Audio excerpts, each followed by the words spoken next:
Hello everyone, I'm Pastor Ben Rogers of the Fairfield Circuit Winsboro Charge of Bethel and Monticello United Methodist Church.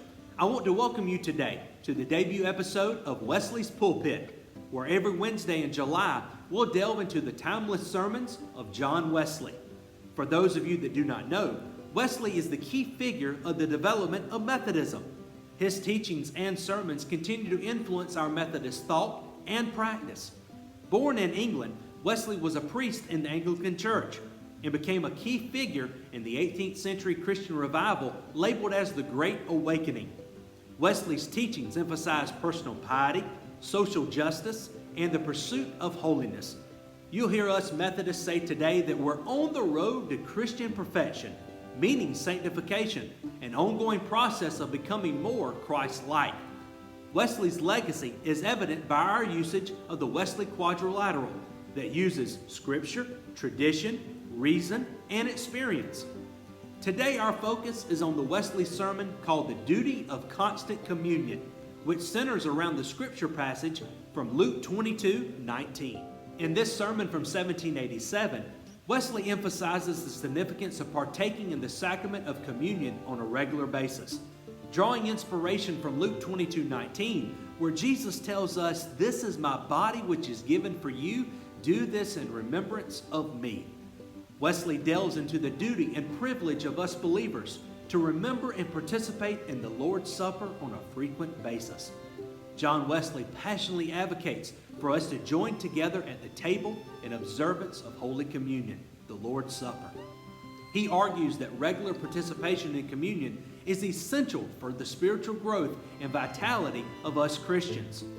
Wesley believes that the sacrament serves as a means of grace, a channel through which we can experience the transformative power of God's love and forgiveness.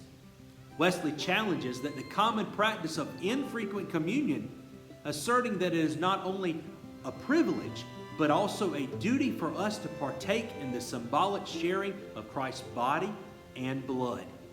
He contends that by regularly participating in the sacrament, we can strengthen our faith, we can experience a deepening relationship with God, and foster unity as a community of believers.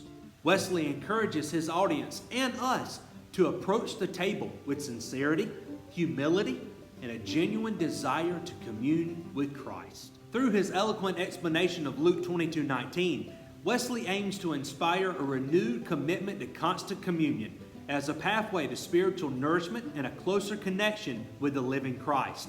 When we come to the table, we feel the transformative power of communion and deepening our connection with God, and we're all equal at the table when we come. That is why in our Methodist tradition, we believe that the table is open for all. Therefore, Wesley encourages a consistent approach to this practice, emphasizing the spiritual benefits and also the continuous remembrance of Christ's sacrifice for you and me. A powerful quote from this sermon, Wesley adds, "As our bodies are strengthened by the bread and wine, so are our souls by the tokens of Christ's body and blood." Jesus tells us, "Do this in remembrance of me." Here's a question for you to answer today. How has your understanding and practice of communion shaped your spiritual journey? And do you find it echo with Wesley's sentiment and the emphasis of the duty of constant communion? I hope you enjoyed the debut episode of Wesley's Pulpit. I'm Pastor Ben Rogers, and we'll see you next week.